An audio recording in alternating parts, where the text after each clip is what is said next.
Hey, what's up? It's Jim, and today I'm going to talk about the film G.I. Joe the movie. Cobra trying to release mutating spores into the atmosphere which will turn everyone into pre-evolutionary beasts of like lizardy and ape kinds, I guess.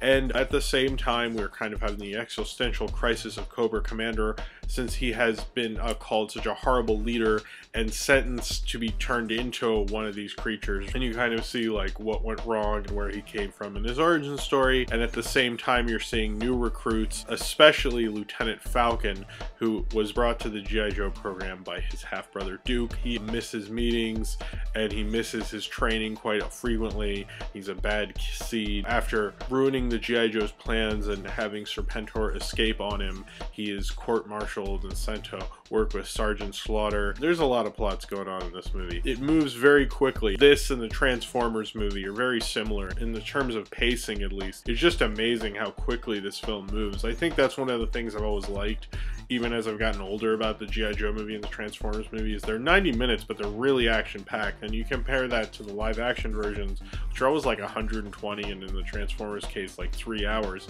and they move very slowly. They were made by Sunbow Animation and Marvel Productions, and Marvel Productions was a subsidiary of Marvel Comics Entertainment. It was made by Toei Animation, who also did the X-Men pilot, Pride of the X-Men, and all the G.I. Joe and Transformers shows. And this was supposed to have been released in theaters. It was made to be released in theaters. However, it was never released in theaters. It went direct to TV. They cut it up into 5 episodes, and then they put it on video. They put it on 5 episodes, and then they have Sergeant Slaughter intro each one. However, this film is 93 minutes, so I don't know how much episode we were actually getting now that I think about it. But I guess they added Sergeant Slaughter bits, so it worked out for time. But that was always exciting, whatever week that was, where you're like, oh sweet, we're getting the G.I. Joe movie this week. I really thought this did come out in theaters. In fact, I've read that trivia several times, and every time I read it, I go, really? Like, I want someone to be like, well, no, it played in this weird theater in Iowa or in Russia or something. Well, I guess G.I. Joe's not gonna play in Russia in the 80s. Nothing like that happened. It only came out on video because of the failure of the Transformers movies and the My Little Pony movie, which are both done by Sunbow Productions and Marvel Productions. And Transformers in particular was really the death knell for G.I. Joe. And even though G.I. Joe the movie was in production before the Transformers movie, and the Transformers movie actually was inspired to do the Optimus Prime death based on the fact in this film that Duke dies. Spoiler, I guess. When Optimus Prime died, that upset a lot of people and really hit their popularity at the time. They kind of took a nosedive, and people really didn't like that they killed off Optimus Prime, that he stayed dead, or at least for a while. He came back in the show. I mean, you can't kill Optimus Prime, come on. And so when Duke was killed, and it looks pretty much like he was killed, there's no indication on screen visually to cue you in that he wasn't killed, because they say right when it looks like he died, they're like, oh, well, he went into a coma. When they have their radio announcement, like, Duke woke up from his coma, and it looks like they're just celebrating a battle, but they try to like tack that on there. It's really kind of lame. And if they were going to make a third season of G.I. Joe, directly following the G.I. Joe movie, that kind of follows the aftermath of this film, which is pretty much Transformers did do that, but G.I. Joe didn't, because this movie only came out on video, and they're like, who cares?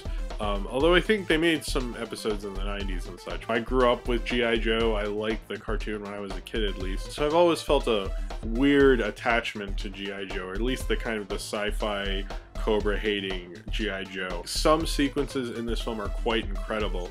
In particular, I think this is the best part of the movie. One of the better animation introductions I've ever seen. It's just a really glorious introduction, and it doesn't really make any sense in the plot of the film, but that's kind of part of why I like it. You see the shot of the Statue of Liberty, and Cobra attacks it. They invade the Statue of Liberty because they're going to blow it up, and of course G.I. Joe has to stop them. It's an amazingly well animated sequence. I love the Statue of Liberty sequence. It's the best part of the movie. It's probably the best thing G.I. Joe has ever done ever. It's like better than any G.I. Joe movie could ever be. And I'd say the first 20 to 30 minutes, which were probably part 1 when they cut it up, the first 20 minutes, including that sequence, are pretty incredible and pretty gripping. At least the animation and the action in it, and the story that goes on. But then as it keeps going on, and they go to Cobra La, all this weird kind of creepy, like kind of Dune-esque imagery. The Cobra Commander is part of this secret like lizard society,